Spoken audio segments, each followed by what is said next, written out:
New features have also been added to the ecosystem painter, or Xstream Painter if you're within a host application using Xstream, and also the instance selector, which is only available in the standalone version.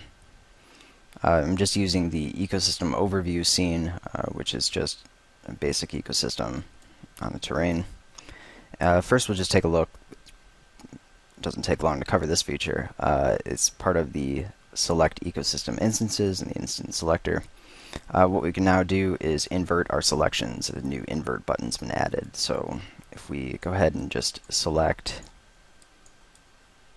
an area and select our instances within this ecosystem, we can now invert the selection and select the opposite. So that's pretty nice.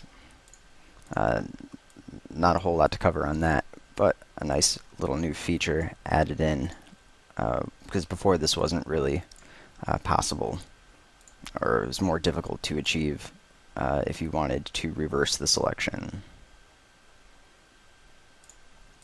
A really cool new feature added for the painter has to do with color variations.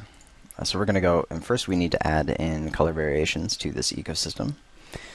So what I want to do is edit the object, and I'm also going to go into the maple tree and just scale that down a little bit, set the scale to 0.9.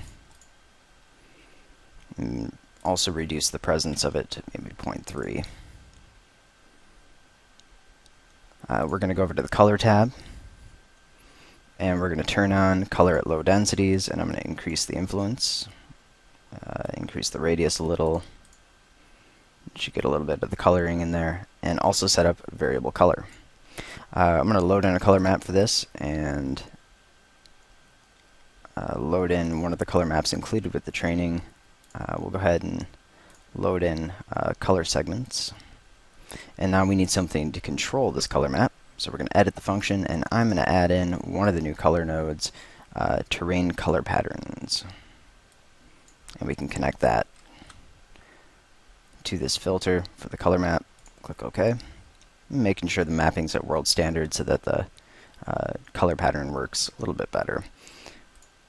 Go ahead and populate, and it's really strong. In this case, I've got a lot of black strips within here, so I'm going to reduce the variable color influence to about 32. And maybe a little bit more. We can go a little higher, maybe up to 40.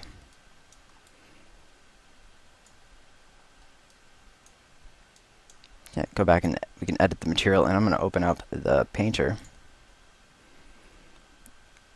And if we go to coloring and scaling, I'm going to turn off scaling.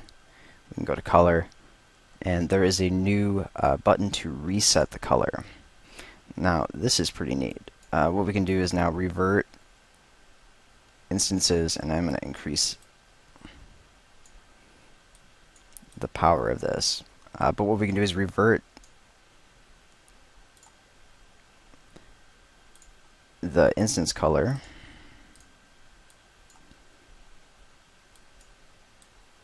back to the original color of the instance. So it's a kind of a subtraction for that variable color. So we can see this a little better if I increase the variable color.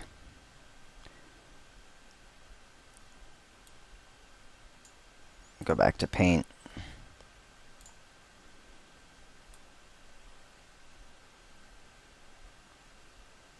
And now kind of brush over these instances. We can see the color going back to its original color and removing the variation.